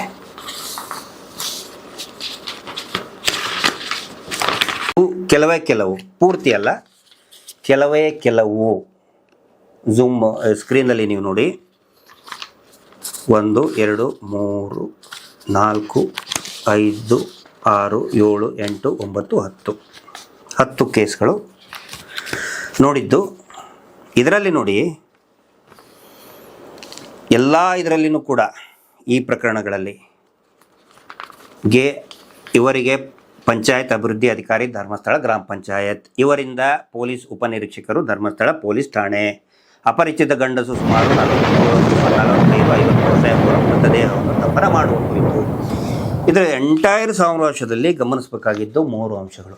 ಇದರಲ್ಲಿ ಏನಾಗ್ತದೆ, ಅಪರಿಚಿತ ಗಂಡಸ ಚಿಕಿತ್ಸೆ ಬಗ್ಗೆ ಕರೆದುಕೊಂಡು ಹೋದ ಸಮಯನೂ ಆತ ದಾರಿ ಮಧ್ಯೆನೇ, ಅಂದರೆ ಇವ್ರಿಗೆ ಏನನ್ಸುತ್ತೆ, ಇದನ್ನು ತಗೊಂಡೋಗೋರಿಗೆ ಧರ್ಮಸ್ಥಳದಲ್ಲಿ ಇರ್ತಾರಲ್ಲ, ಅವ್ರು ತಗೊಂಡು ಹೋಗ್ತಿರ್ತಾರಂತೆ. ಅವ್ರು ನೋಡ್ತಾರೆ, ಅಯ್ಯೋ ಇವನೇನೋ ಸಾಯಕ್ಕೆ ಬಂದಿದ್ದಾನೆ ಅಂತ ಇವ್ರು ಕಣ್ಣು ನೋಡಿದ ಕೂಡಲೇ ಗೊತ್ತಾಗ್ಬಿಡ್ತದಂತೆ ಇವ್ರಿಗೆ. ಯಾಕಂದರೆ ಇವ್ರ ಕಣ್ಣಲ್ಲಿ ಎಕ್ಸ್ರೇ ಐತಲ್ಲ, ಸ್ಕ್ಯಾನರು ಎಕ್ಸ್ರೇ ಏನು ಬೇಡ, ಇವ್ರ ಕಣ್ಣಲ್ಲೇ ಐತೆ. ಈ ದೇವಮಾನವನ ಗ್ಯಾಂಗ್ ಏನು ಓಡಾಡ್ತಾ ಇರ್ತದೆ, ಅವ್ರ ಕಣ್ಣಲ್ಲೇ ಎಕ್ಸ್ರೇ, ಅವ್ರ ಕಣ್ಣಲ್ಲಿನೇ ಸ್ಕ್ಯಾನರು, ನೋಡಿದ್ಕೊಳ್ಳೆ ಹೇಳ್ಬಿಡ್ತಾರೆ ಇವ್ನು ಸಾಯಕ್ಕೆ ಬಂದಾನಂತೇಳಿ. ಅವರು ಇವನ್ನ ಈ ವ್ಯಕ್ತಿಯನ್ನು ಆಸ್ಪತ್ರೆಗೆ ಕರ್ಕೊಂಡು ಹೋಗ್ತಿದ್ರಂತೆ ಬೆಳ್ತಂಗಡಿಗೆ. ಇದರಲ್ಲಿದೆ ಅದು. ಆಸ್ಪತ್ರೆಗೆ ಕರ್ಕೊಂಡು ಹೋಗಬೇಕಾದ್ರೆ ಮಾಧ್ಯಮ ಮಧ್ಯದಲ್ಲಿಯೇ ತೀರ್ಕೊಂಡಿರುತ್ತಾನೆ. ಆನಂತರ ಅವರನ್ನು ಮಂಗಳೂರಿನ ದೇರಳಕಟ್ಟೆಯಲ್ಲಿರುವ KS ಹೆಗಡೆ ವೈದ್ಯಕೀಯ ಕಾಲೇಜಿಗೆ ದಾಖಲು ಮಾಡಿ ಅಲ್ಲಿ ಏನು ಇದರಲ್ಲಿ ಶೀತಲೀಕರಣ ವ್ಯವಸ್ಥೆ ಇರುತ್ತದೆ ಮತ್ತು ಅಲ್ಲಿ ಮೃತನ ವಾರಸುದಾರಲ್ಲಿ ಇದ್ದಂಥೇಳಿ ಅದರದ್ದು ಮರಣೋತ್ತರ ಪರೀಕ್ಷೆ ಮಾಡಿಬಿಡ್ತೀವಿ ಅಂತ ಹೇಳಿಬಿಡ್ತಾರೆ. ಇದು ಹಾಗೆ ಇದೆ. ಇನ್ನೊಂದು ಪ್ರಕರಣ, ಒಬ್ಬ ವ್ಯಕ್ತಿಯು ಅಸೌಖ್ಯದಿಂದ ನರಳುತ್ತಿರುವುದನ್ನು ಕಂಡು ಫಿರ್ಯಾದುದಾರರು ಅಸೌಖ್ಯದಿಂದ ನರಳುತ್ತಾ ಇರುತ್ತಂತೆ. ಅವನನ್ನು ವಿಚಾರಿಸಿ ಆಂಬುಲೆನ್ಸ್ಗೆ ಕರೆ ಮಾಡಿದಾಗ ಆಂಬುಲೆನ್ಸ್ ಕರೆಗೆ ಹೋಗ್ಬೇಕಾದ್ರೆ ಮಾರ್ಗದ ಮಧ್ಯೆ ಸತ್ತು ಬಿಟ್ಟನಂತೆ. ಸತ್ತು ಬಿಟ್ಟ ತಕ್ಷಣವೇ ಅವನು ಮತ್ತೆ ಒಂದು ಸೆಕೆಂಡ್ ಎಲ್ಲಿ ಕರ್ಕೊಂಡು ಹೋಗ್ತಾರೆ, ದಾರಿ ಮಧ್ಯದಲ್ಲಿ ಸತ್ತರೆ ಬೆಳ್ತಂಗಡಿ ಹಾಸ್ಪಿಟಲ್ ಅಲ್ಲೇ ಐತಲ್ಲಪ್ಪ, ವೆನ್ಲಾಕ್ ಹಾಸ್ಪಿಟಲ್ ಐತಲ್ಲಪ್ಪ ಮಂಗಳೂರಲ್ಲಿ. ಸೀದಾ KS ಹೆಗಡೆ ಮೆಡಿಕಲ್ ಹಾಸ್ಪಿಟಲ್ಗೆ ಕರ್ಕೊಂಡು ಹೋದ್ವಿ. ಇದರಲ್ಲಿ ಬರೀತಾರೆ ನೋಡ್ರಿ ಅವರು, ಅಸೌಖ್ಯದಿಂದ ನರಳುತ್ತಿರುವುದನ್ನು. ಇಲ್ಲಿ ಒಂದು ಕಾಮನ್ ಸೆನ್ಸ್, ನರಳಬೇಕಾದ್ರೆ ಇವ್ರು ಕೇಳಲ್ವಾ ನೀ ಯಾವ ಊರಿಂತ್ರ ಬಂದಿದ್ಯಾ, ಎಲ್ಲಿ ಅವನು, ನಿನ್ನ ಐಡೆಂಟಿ ಕಾರ್ಡು ಇದ್ದೇ ಇರ್ತದಲ್ಲ. ಅವರು ರಿಲೇಟಿವ್ಗೆ ಯಾಕೆ ಫೋನ್ ಮಾಡಲಿಲ್ಲ? ಇದು ಅನಾಥ ಶವ, ಅನಾಥ ಫಾರ್ ಯುವರ್ ಕೈಂಡ್ ಇನ್ಫಾರ್ಮೇಶನ್. ಷಡ್ಯಂತ್ರ ಜಪನಾಮ ಮಾಡ್ತಾ ಇರೋಂಥವ್ರಿಗೆ, ನಕಲಿ ದೇವಮಾನವನಿಗೆ ಮತ್ತು ಅವನ ಗ್ಯಾಂಗಿಗೆ, ಅವನು ಸಾಕ್ತಾ ಇರುವಂತಹ ಸುಳ್ಳು ನಕಲಿ ಗ್ಯಾಂಗಿಗೆ. ಇದರಲ್ಲಿ ಏನಿದೆ? ನರಳುತ್ತಾ ಇರಬೇಕಾದ್ರೆ ಕೇಳಕ್ಕಾಗಲ್ವಾ ಯಾವ ರೀತಿ ಬಂದಿಯಪ್ಪ ನೀನು, ಎಲ್ಲಿಂದ ಬಂದೀಯಾ, ನಂಬರ್ ಕೊಡು, ಮನೆಯವ್ರ ನಂಬರ್ ಕೊಡು, ಊರಿನವ್ರ ನಂಬರ್ ಕೊಡು, ಕೇಳಿ ಅವ್ರನ್ನ ಕರ್ಸಕ್ಕಾಗಲ್ಲ. ಅನಾಥ ಶವ ಮಾರ್ಗದ ಮಧ್ಯೆ ಸದ್ದು ಬಿಟ್ಟ ಒಯ್ದ್ರು KS ಮೆಡಿಕಲ್ ಹಾಸ್ಪಿಟ್ಲಿಗೆ, ಪ್ರೈವೇಟಿಗೆ. ಆಯಿತು, ಇದು ಕೂಡ ಅದೇ, ಇವೆಲ್ಲವೂ ಅವೇ ಇದ್ದಾವೆ ಸೇಮ್. ಸದರಿ ವ್ಯಕ್ತಿಯನ್ನು 108 ಆ್ಯಂಬುಲೆನ್ಸ್ ಕರೆ ಮಾಡಿ ಇವನು ಏನೋ ಘಾಟ್, ಇದು ನೋಡಿ ಭಯಂಕರ ಇದೆ ಇವರು ಬರೆಯೋದು ನೋಡಿ. ಅವನ ಬಾಯಿಯಿಂದ ನೇತ್ರಾವತಿ ಹಳೆ ಸೇತುವೆ ಬಳಿ ರಸ್ತೆ ಬದಿ ಸುಮಾರು 50ರಿಂದ 60 ವರ್ಷದ ಪ್ರಾಯದ ಅಪರಿಚಿತ ಗಂಡಸು ನರಳಾಡುತ್ತಿದ್ದಂತೆ ನೇತ್ರಾವತಿ ಸ್ನಾನಘಟ್ಟದ ಬಳಿ, ನೋಡಿರ್ತೀರಿ ನೀವೆಲ್ಲರೂ ನೇತ್ರಾವತಿ ಸ್ನಾನಘಟ್ಟದ ಬಳಿ, ಆ ಕಡೆ ಸ್ನಾನಘಟ್ಟದ ಬಳಿ. ಆಮೇಲೆ ಅವನ ಬಾಯಲ್ಲಿ ಘಾಟು ವಾಸನೆ ಬರ್ತಿತ್ತಂತೆ. ಇವ್ರು ಹೇಳ್ತಾರೆ ಸಂತೋಷ್ ರಾವ್ ಚಾಕ್ಲೇಟ್ ತಿಂದಿದ್ದ, ಡ್ರಗ್ಸ್ ಘಾಟು ಬರ್ತಾ ಇತ್ತಂತೇಳಿ. ಹಂಗೆ ಇವನಿಗೂ ಕೂಡ ಡ್ರಗ್ಸ್ ಯಾವುದೋ ಒಂದು ಘಾಟು ಬರ್ತಾ ಇತ್ತಂತೆ. ಅವನ ಬಾಯಿಂದ ಘಾಟು ವಾಸನೆ ಬರುತ್ತಿದ್ದನ್ನು ನೋಡಿದ ಫಿರ್ಯಾದುದಾರರು ಸದರಿ ವ್ಯಕ್ತಿಯನ್ನು 108 ಆ್ಯಂಬುಲೆನ್ಸ್ ಕರೆ ಮಾಡಿ ಬರಮಾಡಿಕೊಂಡು ಅವರನ್ನು ಆ್ಯಂಬುಲೆನ್ಸ್ನಲ್ಲಿ ಬೆಳ್ತಂಗಡಿ ಸಾರ್ವಜನಿಕ ಆಸ್ಪತ್ರೆಗೆ ಕಳಿಸಿಕೊಟ್ಟಿದ್ದು ಸದರಿ ವ್ಯಕ್ತಿಯು ದಾರಿ ಮಧ್ಯೆ ಮೃತಪಟ್ಟಿರುತ್ತಾನೆ. ದಾರಿ ಮಧ್ಯೆ ಮೃತಪಟ್ಟರೆ, ಬೆಳ್ತಂಗಡಿ ಆಸ್ಪತ್ರೆಗೆ, ಸರ್ಕಾರಿ ಆಸ್ಪತ್ರೆಗೆ ಹೋಗ್ಬೇಕಾದ್ರೆ ದಾರಿ ಮಧ್ಯೆ ಮೃತಪಟ್ಟರೆ ಫಸ್ಟ್ ಬರೋದು ಬೆಳ್ತಂಗಡಿ ಆಸ್ಪತ್ರೆ ಬರ್ತದ, 4 ಕಿಲೋಮೀಟರ್ ಇರೋ ಬೆಳ್ತಂಗಡಿ ಆಸ್ಪತ್ರೆ ಬರ್ತದ, ಅಥವಾ 76 ಕಿಲೋಮೀಟರ್ ಇರುವಂತಹ KS ಹೆಗಡೆ ಮೆಡಿಕಲ್ ಹಾಸ್ಪಿಟಲ್ ಬರ್ತದ. ಮಾರ್ಗ ಮಧ್ಯೆ ಇದನ್ನಂತೆ ಮತ್ತಿಲ್ಲಿ ಹೇಳ್ತಾರೆ ಸದರಿ ವ್ಯಕ್ತಿಯ ಮರಣೋತ್ತರ ಪರೀಕ್ಷೆಯನ್ನು ಮಂಗಳೂರಿನ ದೇರಳಕಟ್ಟೆಯ KS ಮೆಡಿಕಲ್ ಆಸ್ಪತ್ರೆ. ಅಲ್ಲ ರೀ, ಇಲ್ಲಿಯೂ ಕೂಡ ಇಲ್ಲಿನೂ ನರಳಾಡ್ತಾ, ಇವೆಲ್ಲ ಬೇರೆ ಬೇರೆ ಕೆಲಸ ಹೇಳ್ತಾ ಇದ್ದೇನೆ. ನರಳಾಡ್ಬೇಕಾದ್ರೆ ಅವ್ನು ಹೇಳಲ್ವಾ ಇಲ್ಲಿ ನಮ್ದು ಈ ಊರು, ನಮ್ಮ ಅಕ್ಕ, ನಮ್ಮ ಅವ್ವ, ನಮ್ಮ ಅಪ್ಪ, ನನ್ನ ಮಗ ಇಂಥವನಿದ್ದಾನೆ 70-60 ವರ್ಷದ ಅಂತ ಹೇಳ್ತಾರೆ. ಅದು ಒಂದು ಹೇಳ್ತಾ ಇದ್ದೀನಿ. ಇನ್ನು ಇವ್ರು ಏನು ಮಾಡ್ತಾರೆ, ವಯಸ್ಸು 10ರಿಂದ 20 ವರ್ಷ ತನಕ ಇನ್ಕ್ರೀಸ್ ಮಾಡಿಬಿಡ್ತಾರೆ, ಡೌಟ್ ಬರಬಾರ್ದು. ಹದಿಹರೆಯದವ್ರಿದ್ರೆ ಅವ್ರನ್ನ ಮುದುಕರನ್ನ ಮಾಡಿಬಿಡ್ತಾರೆ. ಅವು ಸಾಕಷ್ಟು ಇದರಲ್ಲಿ ನಾವು ನೋಡಿದ್ದೀವಿ. ಅದನ್ನ ಹೋಗ್ತಾರೆ, ಬೆಳ್ತಂಗಡಿಗೆ ಹೋಗ್ಬೇಕಾದ್ರೆ ಮಾರ್ಗ ಮಧ್ಯೆ ಸತ್ತಂತೆ, ವಾಪಸ್ ಒಯ್ಯೋದಲ್ಲಿ KS ಮೆಡಿಕಲ್ ಖಾಸಗಿ ಆಸ್ಪತ್ರೆ, KS ಹೆಗಡೆ ಮೆಡಿಕಲ್ ಆಸ್ಪತ್ರೆ. ಇದು ಅದೇ ಯಾವುದು, ಗಂಡಸು ವ್ಯಕ್ತಿಯು ಅಸ್ವಸ್ಥಗೊಂಡು ಎಲ್ಲದರಲ್ಲಿ ಸೇಮ್ ಸ್ಕ್ರಿಪ್ಟ್. ಅಸ್ವಸ್ಥಗೊಂಡು ನರಳಾಡುತ್ತಿದ್ದ ಮಾರ್ಗ ಮಧ್ಯೆ ಆಂಬ್ಯುಲೆನ್ಸ್ಗೆ 108ಗೆ ಕರೆ ಮಾಡಿದೆವು. ಮಾರ್ಗ ಮಧ್ಯೆ ಅವನು ಆ ವ್ಯಕ್ತಿಯನ್ನು ಆಸ್ಪತ್ರೆಗೆ ಕರೆದುಕೊಂಡು ಹೋಗ ಮಾರ್ಗ ಮಧ್ಯೆ ಅವನು ಮೃತಪಟ್ಟನೆಂದು ತಿಳಿದು ಬರುತ್ತದೆ. ಆನಂತರ ಇಲ್ಲ ನೋಡಿ, ಮೃತನನ್ನು KS ಹೆಗಡೆ ಮೆಡಿಕಲ್ ಆಸ್ಪತ್ರೆಗೆ ಮರಣೋತ್ತರ ಪರೀಕ್ಷೆಗೆ ಕಳಿಸಿಕೊಟ್ಟೆವು. ಇದು ಅದೇ, ಮಾರ್ಗ ಮಧ್ಯೆ ಸತ್ತ KS ಮೆಡಿಕಲ್ ಹಾಸ್ಪಿಟಲ್ ಕಳಿಸ್ಕೊಟ್ಟು. ಇದು ಅದೇ, ಮಾರ್ಗ ಮಧ್ಯೆ ಸತ್ತ, ಆ್ಯಂಬುಲೆನ್ಸಿಗೆ ಕರೆಸಿದ್ವು. ನರಳಾಡ್ತಿದ್ದ, ಫಸ್ಟು ನರಳಾಡ್ತಿದ್ದ. ಇವ್ರು ನೋಡಿದರು ಗೊತ್ತಾಯ್ತಾ ಇವ್ರಿಗೆ ಸಾಯ್ತಾನೆ ಅಂತ ಹೇಳಿ. ಯಾಕಂದ್ರೆ ಇವ್ ಸ್ಕ್ಯಾನರ್ ಕಣ್ಣಾಗ ಸ್ಕ್ಯಾನರ್ ಕೊಟ್ಬಿಟ್ಟಾನ. ನಕಲಿ ದೇವಮಾನವ ಅಲ್ಲ, ದೇವಮಾನವ. ಅವ್ರಿಗೆಲ್ಲಾರ ಗ್ಯಾಂಗಿಗೂ ಕಣ್ಣಾಗ ಸ್ಕ್ಯಾನರು, ಆ ನಂತರ ಅದೇನದು ಎಕ್ಸ್ರೇ, ಒಂದು ಕಣ್ಣಾಗ ಎಕ್ಸ್ರೇ, ಇನ್ನೊಂದು ಕಣ್ಣಾಗ ಸ್ಕ್ಯಾನರ್. ಸಾವು ಬರ್ತಂತ ನೋಡೋಕೆ ಗೊತ್ತಾಗ್ಬಿಡ್ತದೆ ಅವ್ರಿಗೆ. ಕರೆ ಮಾಡಿದರು 108, ಇದರಲ್ಲೂ ಅದೇ ಇದೆ, 108 ಆಂಬ್ಯುಲೆನ್ಸ್ಗೆ ಕರೆ ಮಾಡಿದೆವು, ಮಾರ್ಗ ಮಧ್ಯೆ ಮೃತಪಟ್ಟಿರುತ್ತಾನೆ ಎಂದು ತಿಳಿದು ಬಂತು. ಹೋದ್ವಿ ಸೀದಾ KS ಹೆಗಡೆ ಮೆಡಿಕಲ್ ಹಾಸ್ಪಿಟ್ಲಿಗೆ. ಇದು ಅದೇ ಸೇಮ್ ನೋಡಿ, ಇನ್ನೂ 2 ಇದಾವಂತು. ಬೆಳಿಗ್ಗೆ ಸುಮಾರು ಏನು ಮೆಡಿಕಲ್ ಇದಕ್ಕೆ ತಗೊಂಡು ಬಂದ್ವಿ, ಏನು ಆಂಬ್ಯುಲೆನ್ಸ್ಗೆ ಕರೆ ಮಾಡಿದೆವು. ಆನಂತರ ಮಾರ್ಗದ ಮಧ್ಯದಲ್ಲಿ ಮೃತಪಟ್ಟನು. KS ಹೆಗಡೆ ಆಸ್ಪತ್ರೆಯಲ್ಲಿ ಅದರದ್ದು ಮೃತನ ಅಂತ್ಯ ಇದನ್ನು ಮರಣೋತ್ತರ ಪರೀಕ್ಷೆ ನಡೆಸಿದೆವು, ಮುಗೀತು. ಇದು ಅದೇ, ಇದು ನೋಡಿ, ಇದು ಇನ್ನೂ ಭಯಂಕರ ಇದೆ. 2016ರಲ್ಲಿ ಯಾವುದೋ ಕಾಯಿಲೆಯಿಂದ ಬಳಲುತ್ತಿದ್ದವನು ಬೆಳ್ತಂಗಡಿ ಸಾರ್ವಜನಿಕ ಆಸ್ಪತ್ರೆಯಲ್ಲಿದ್ದಾಗಲೂ ಅದೇ ದಿನ ತಗೊಂಡು ಹೋಗಬೇಕಾದ್ರೆ ಆತನು ಮೃತಪಟ್ಟಿದ್ದು ಪ್ರಕರಣದ ತನಿಖೆಯಲ್ಲಿರ್ತದೆ. KS ಹೆಗಡೆ ಆಸ್ಪತ್ರೆಯಲ್ಲಿ ಅವನ ಏನು ಶೀತಲೀಕರಣದಲ್ಲಿ ಇರುವಾಗಿದ್ದು, ಆನಂತರ ಮರಣೋತ್ತರ ಶವ ಪರೀಕ್ಷೆಯನ್ನು ಮಾಡಲಾಗಿರುತ್ತದೆ.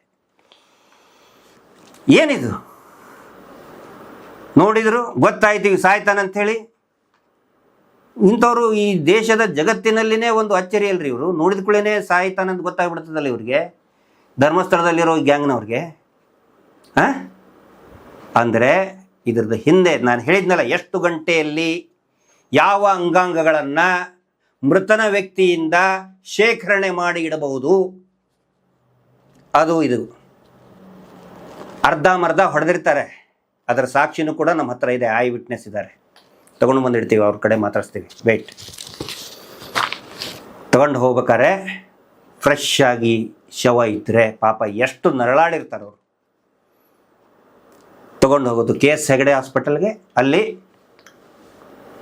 ಏನಾದರೂ ಆಗ್ತಾ ಇದೆಯಾ ಅನ್ನುವಂಥ ಸಂಶಯವನ್ನು ನಾನು ಇಲ್ಲಿ ವ್ಯಕ್ತಪಡಿಸ್ತಾ ಇದ್ದೀನಿ. ಡೈರೆಕ್ಟ್ ಅಲಿಗೇಷನ್ ಅಲ್ಲ, ಯಾಕಂದರೆ ಅಲಿಗೇಷನ್ ಮಾಡೋಕ್ಕೆ ನಾನೇನು ನೋಡಿಲ್ಲ. ತನಿಖೆ ಮುಖಾಂತರ ಗೊತ್ತಾಗಬೇಕು. ನೋಡಿದರೆ ಯಾವನಿಗಾದರೂ ಗೊತ್ತಾಗುತ್ತೆ. ನಾವು ಎಷ್ಟು ಒಂದು 25 ದಾಖಲೆ 30 ದಾಖಲೆ ನೋಡಿದಾಗ ಬರೀ ಇವೇ ಸಿಕ್ಕವೆ.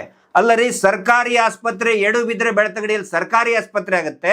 ಮಂಗಳೂರಿನಲ್ಲಿ ದೊಡ್ಡ ಆಸ್ಪತ್ರೆ ಅಂತ ಹೇಳಿದರೆ ವೆನ್ಲಾಕ್ ಇದ್ರೆ ದೊಡ್ಡ ಹಾಸ್ಪಿಟಲ್ ಇಲ್ಲ. ಅಲ್ಲಿ ವೆನ್ಲಾಕ್ ಪ್ರಾರಂಭ ಆಗಿದ್ದು in the year 1848. KS Hegde medical academy start ಆಗಿದ್ದು 1999, 1999ರಲ್ಲಿ. ಸರ್ಕಾರಿ ಆಸ್ಪತ್ರೆಯಲ್ಲಿಯೇ ಮರಣೋತ್ತರ ಪರೀಕ್ಷೆ ಮಾಡಬೇಕು ಅನ್ನೋನ್ ಡೆಡ್ ಬಾಡೀಸ್ ಅಂತ ಹೇಳಿ ಈ ದೇಶದ ಸುಪ್ರೀಂ ಕೋರ್ಟ್ ಹೇಳುತ್ತೆ, ರಾಜ್ಯ ಸರ್ಕಾರ ಹೇಳುತ್ತೆ. ಅದನ್ನೆಲ್ಲ ಬೈಪಾಸ್ ಮಾಡಿ ಹೋದ್ರು KS ಮೆಡಿಕಲ್ ಹಾಸ್ಪಿಟಲ್ಗೆ. ಹೋದ್ರು, ಮಾಡಿದ್ರು ಅಂತ ಅನಿಸ್ತದೆ. ಯಾಕಂತ ಹೇಳಿದ್ರೆ ಇದೆಲ್ಲ ಒನ್ಸ್ ಅಗೇನ್ ನಾನು ರಿಪೀಟೆಡ್ಲಿ ಹೇಳ್ತಾ ಇದ್ದೇನೆ, ಇದೇ ಗ್ರಾಮ ಪಂಚಾಯಿತಿಯವರು ಕೊಟ್ಟಂತಹ ದಾಖಲೆಗಳ ಮೇಲೆ. ಗ್ರಾಮ ಪಂಚಾಯಿತಿ RTN ಷಡ್ಯಂತ್ರ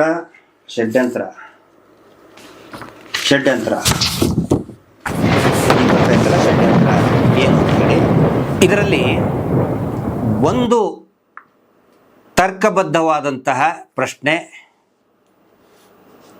ಪ್ರತಿಯೊಬ್ಬರ ಕಾಮನ್ ಸೆನ್ಸ್ಗೂ ಕೂಡ ಬರುವಂಥ ಪ್ರಶ್ನೆ. ಅಂದರೆ ಇವರು ಈ ದಾಖಲೆಗಳಲ್ಲಿ ಹೇಳ್ತಾರೆ, KS ಹೆಗಡೆ ಮೆಡಿಕಲ್ ಆಸ್ಪತ್ರೆಯ ಶೀತಲಾಗಾರದಲ್ಲಿ 3 ದಿನ ಶವವನ್ನು ಇಡಲಾಗಿತ್ತು. ಅನಾಥ ಶವ ಆಗಿದ್ದರಿಂದ 3 ದಿನಗಳವರೆಗೆ 6 ದಿನಗಳವರೆಗೆ ಈ ಕೋಲ್ಡ್ ಸ್ಟೋರೇಜ್ನಲ್ಲಿ ಇಡಲಾಗಿತ್ತು ಅಂತ ಹೇಳ್ತಾರಲ್ಲ.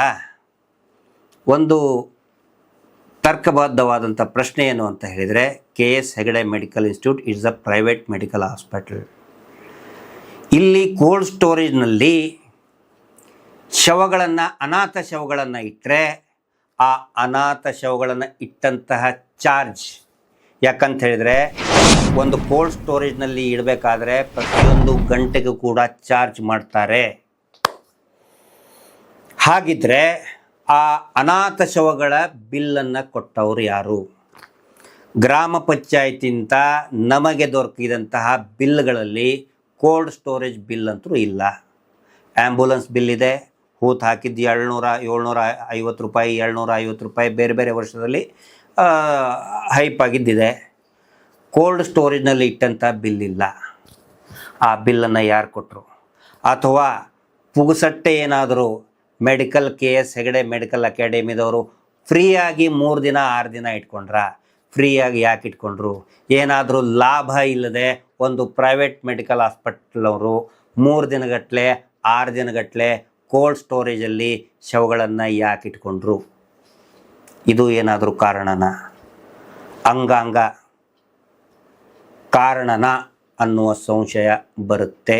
ಇದು ಎಲ್ಲವಕ್ಕೂ ಕೂಡ ಉತ್ತರ SIT ತನಿಖೆಯಿಂದ ಹೊರಗಡೆ ಬರಬೇಕು. ಈಗ ಇನ್ನೂ ಒಂದು ಭಯಂಕರವಾದಂಥ ಇದೆ. ಈಗ ನಾವೇನು 67 ಇದು ನಾವು ಈಗ ಸ್ಟಡಿ ಮಾಡಿದ್ದೀವಲ್ಲ, ಒಂದೇ ದಿನ 4 ಶವಗಳೇ ಬಿದ್ದಿದ್ದಾವ್ರಿ.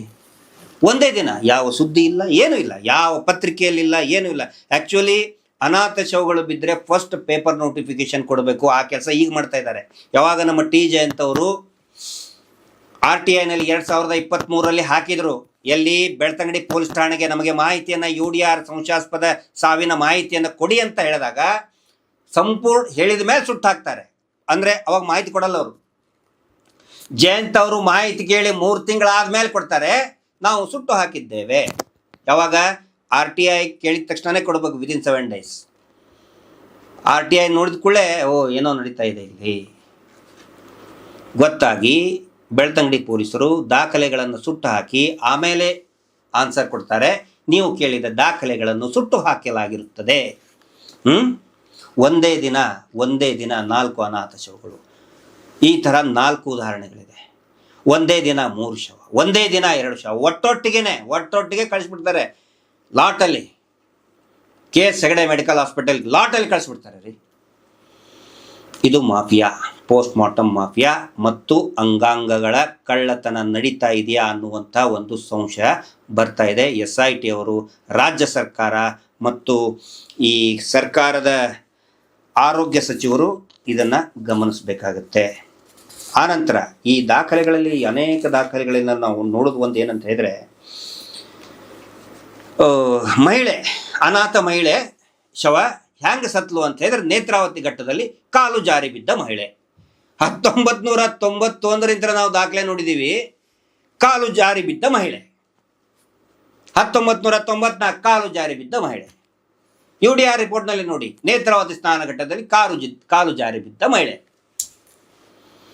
ಸ್ನಾನಘಟ್ಟಕ್ಕೆ ಹೋದ್ರಂತೆ, ಕಾಲು ಜಾರಿ ಬೀಳ್ತಾರಂತೆ ಮಹಿಳೆಯರು. ಅಲ್ಲರಿ, ಕಾಲು ಜಾರಿ ಬಿದ್ದದ್ದನ್ನು ಯಾರಾದರೂ ನೋಡಿರ್ಬೇಕಲ್ಲ. ನೇತ್ರಾವತಿ ಸ್ನಾನಘಟ್ಟದಲ್ಲಿ 4 CC ಕ್ಯಾಮ್ರಾ ಇದ್ದಾವೆ.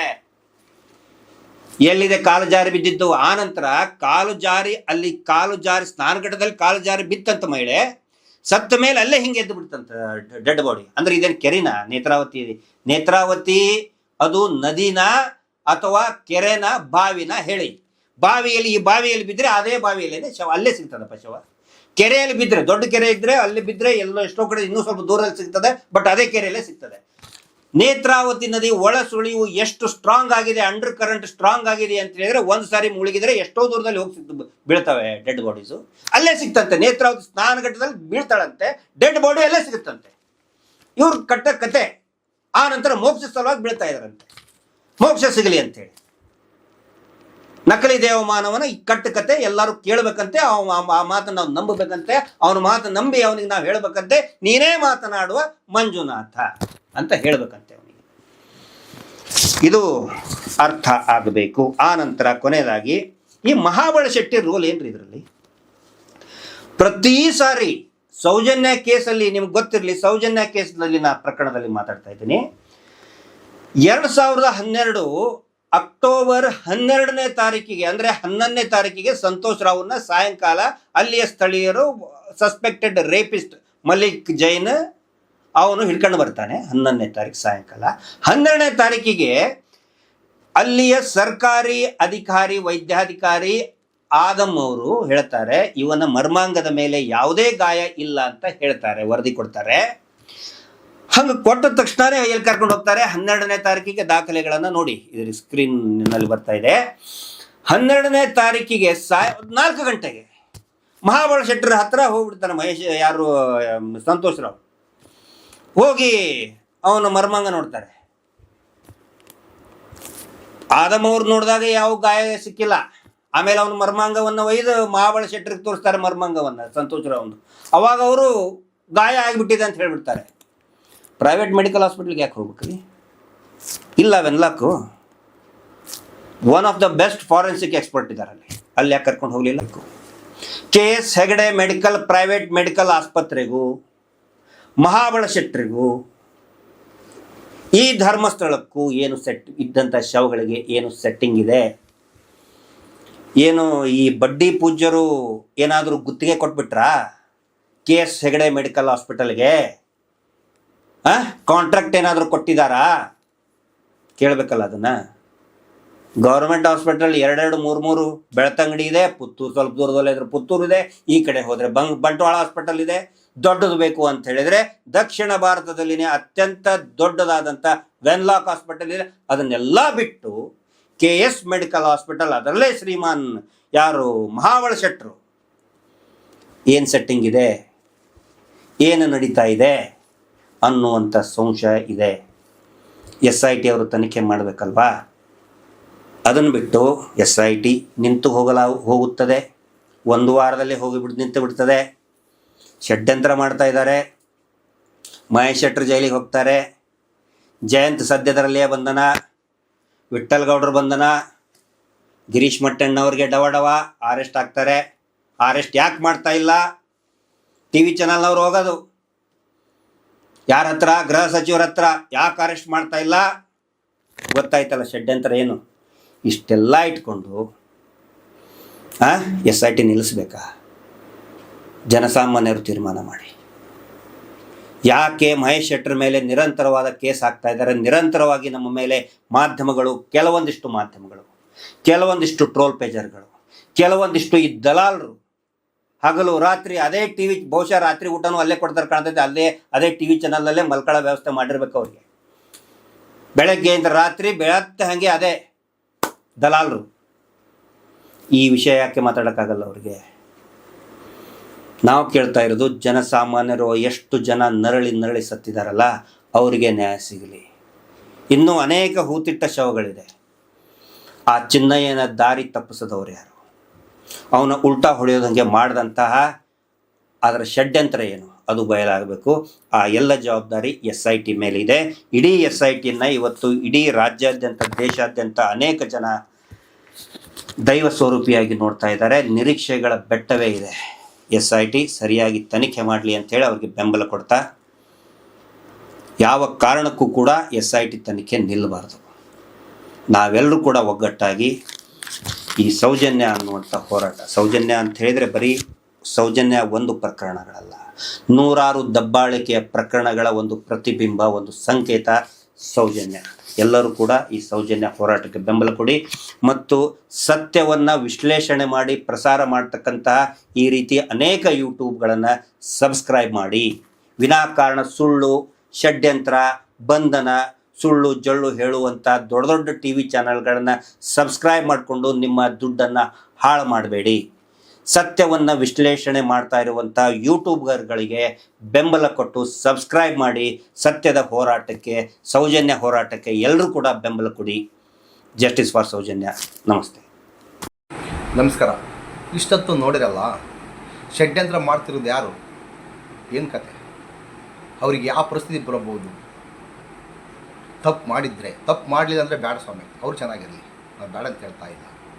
ತಪ್ಪು ಮಾಡಿದಂಗೆ ಯಾವ ಶಿಕ್ಷೆ ಕೊಡಬೇಕು, ಯಾವ ಶಿಕ್ಷೆ ಕೊಡಬಾರ್ದು, ಇದು ಕಾನೂನು ಗೊತ್ತಿರ್ತಕ್ಕಂಥ ಲಾಯರಿಗೆ, ಜಡ್ಜ್ಗೆ ಬಿಟ್ಟಿರ್ತಕ್ಕಂಥ ವಿಚಾರ. ನಮಗಂತೂ ಏನೂ ಗೊತ್ತೇ ಇಲ್ಲ.